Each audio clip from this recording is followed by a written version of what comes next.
मुख्यमंत्री सहायता निधी संदर्भातील माहितीच्या अधिकारामध्ये दिलेली माहिती चुकीची, ऑक्टोबर महिन्यातील आकडेवारी देऊन गैरसमज, तर दोषींवर कारवाई करणार, मुख्यमंत्री कार्यालयाची माहिती।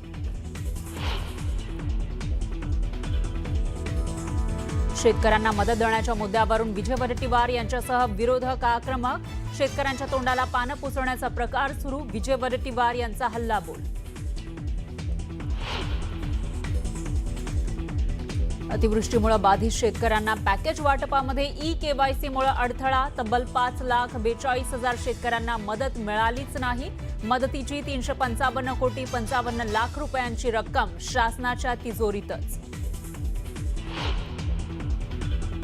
प्रश्नोत्तराच्या तासाला संबंधित खात्याचे मंत्री अधिकारी उपस्थित नसल्यानं भास्कर जाधव आक्रमक, सरकारच्या वतीनं कोणीच नाही याची दखल कोण घेणार, भास्कर जाधव यांचा अध्यक्षांना थेट सवाल। हिवाळी अधिवेशनासाठी उद्धव ठाकरे विधान भवनात दाखल, थोड्याच वेळात ठाकरेंची पत्रकार परिषद, उद्धव ठाकरे काय बोलणार याकडे नजरा।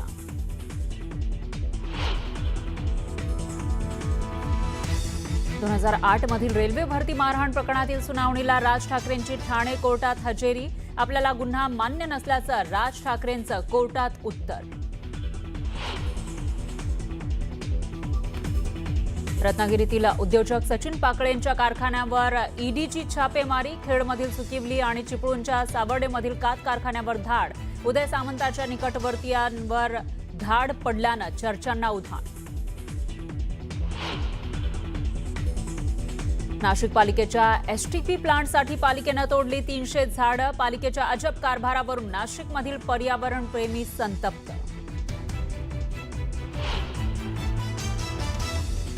तलासरीच्या वेवजी ग्रामपंचायत हद्दीमध्ये गुजरातनं घुसखोरी केल्याचा आरोप, स्थानिक नागरिकांच्या आरोपानंतर गुजरात आणि महाराष्ट्र सरकारकडून सीमा मोजणीला सुरुवात।